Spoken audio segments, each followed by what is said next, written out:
नमस्कार दोस्तों, एक छोटी सी स्टोरी में आप सभी का स्वागत है। एक बिजनेसमैन होता है, उसके पास एक बेशकीमती हीरा होता है, लेकिन कुछ दिनों बाद उसमें एक महीन सी दरार आ जाती है। तो वह उसे लेकर एक जौहरी के पास जाता है। तो जौहरी बोलता है कि ये हीरा तो अपनी कीमत खो चुका है, परंतु हाँ, एक तरीका है।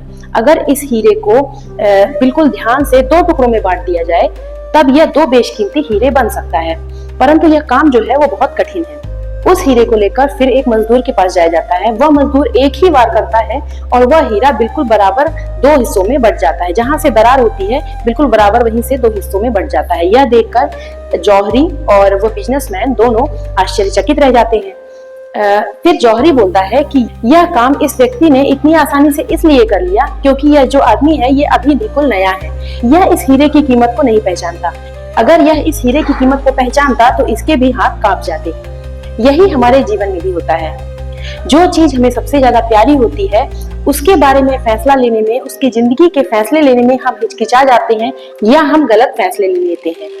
यह उसी प्रकार है जिस प्रकार कोई डॉक्टर अपने सबसे प्रिय का ऑपरेशन स्वयं नहीं करता बल्कि अन्य किसी डॉक्टर से करवाता है, क्योंकि अपने प्रिय का ऑपरेशन करते समय उसके भी हाथ कांप जाते हैं, जिसने हजारों लाखों ऑपरेशन कर लिया है। इसलिए हमारी जिंदगी में जो भी मुश्किलें आए, अगर हम उन्हें हल्के से लेना शुरू कर दें तो हमारे हाथ अपने आप मजबूत हो जाएंगे, हमारे हाथ कांपेंगे नहीं। ऐसा ही कुछ हमारे साथ भी हो रहा है। पहले के लोग बीमारियों के प्रति ना ज्यादा सचेत होते थे, ना ज्यादा चिंता करते थे। वो सब कुछ खाते थे, मेहनत करते थे और प्रसन्न रहते थे, तो वह ज्यादा समय तक जीवित भी रहते थे और स्वस्थ भी रहते थे। आज की जनरेशन में हम देखते हैं कि लोग बीमारियों के प्रति ज्यादा सजग है, खान पान की तरफ ज्यादा सजग है, परंतु फिर भी बीमारियों से ग्रस्त हैं। शायद ये चिंता का ही कारण है या अधिक जानकारी का ही कारण है। तो कह सकते हैं कि कभी कभी ज्यादा जानकारी रखना भी हमारे लिए हानिकारक होता है। कम जानकारी रखकर भी हम ज्यादा खुश और प्रसन्न रह सकते हैं। धन्यवाद।